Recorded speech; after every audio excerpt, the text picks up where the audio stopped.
Knowing that some of you will not be able to make it this year, I thought I'd give you a quick tour of our new installation for Art Basel 2020.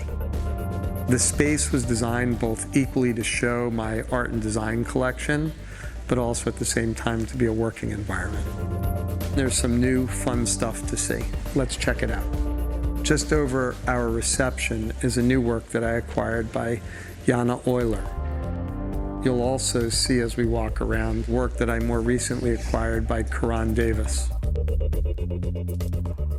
I love the mannequins and actual clothing pieces by Rick Owens. They're truly the intersection of art and fashion.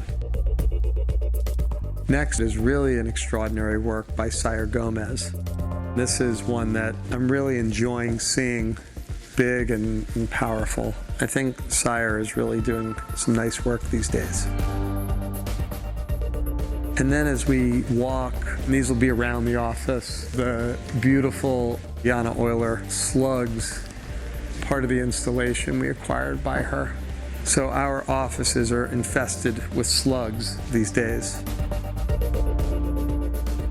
On this wall is a painting that was actually first shown in an exhibition that Shabalala Self did in the Design District a few years ago during Art Basel. And that is extra meaningful this year because Shaba has teamed up with Angelo Bacchi's Awake, and they're doing the Design Miami t-shirts. This work by Simone Lee, I actually saw at the new museum and became a fan of Simone's. I think Simone Lee's doing some really wonderful things now. A work that I purchased years ago, it's the African American flag. I'm gonna let you guess who did that one. And an outer bridge, also early work. You could say that for sure this could have been an influence and inspiration for this. In the Miami Design District, one of the great artists and creative personalities of our time, Harmony Korine, has his studio. We also have this really fantastic painting I acquired from him this year. Harmony's a real inspiration to me in many ways. I was one of the very, very early collectors of sterling ruby. And this is actually the genesis of his painting, a very early installation. You can see it has the ceramics and the assemblage. I think Sterling is a truly impactful artist of our moment, and seeing the way his expression has evolved and also how it began is a nice indication of how I like to collect. And similarly, as you turn around the corner, we've installed 5 paintings by one of the artists that I think is of the most inspiring of his generation. I've been collecting Kai Althoff for years, and you can see his uniqueness and his creativity, the power of his works in looking at these. It's nice to be showing this simultaneously with lending several works to Whitechapel in London. You'll also see as we walk around some works that have been in the collection for some time, and also new works that I've acquired in the last couple of years. For example, beautiful early work by Urs Fischer. There's a great chair. It looks like it's really hard, but it's actually very soft. On this wall is a great painting by Urs Fischer.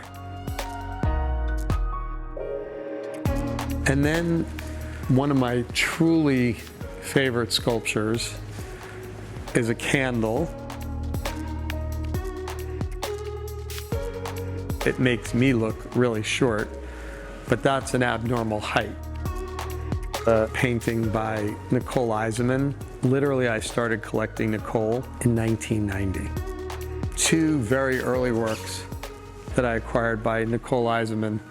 One is Chicken Little, warning everyone that the sky is falling, and a beautiful painting by Nicole called The Angel of the Late Path.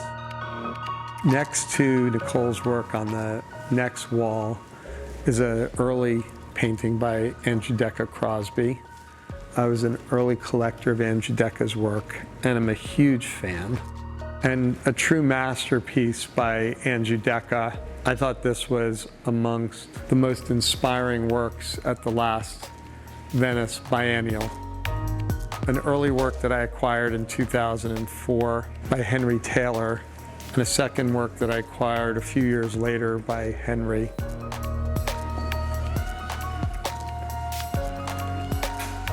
We've also installed a series of 50 drawings by Christina Quarles. I do really like drawings. I like works on paper, and seeing the genesis of what leads to paintings and sculptures and drawing is something that I'm personally attracted to. I like to show artists more in depth, so there's a second work by Christina Quarles.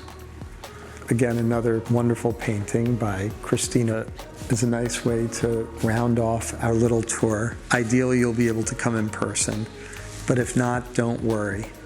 We'll be back again next year with a brand new show. Take care.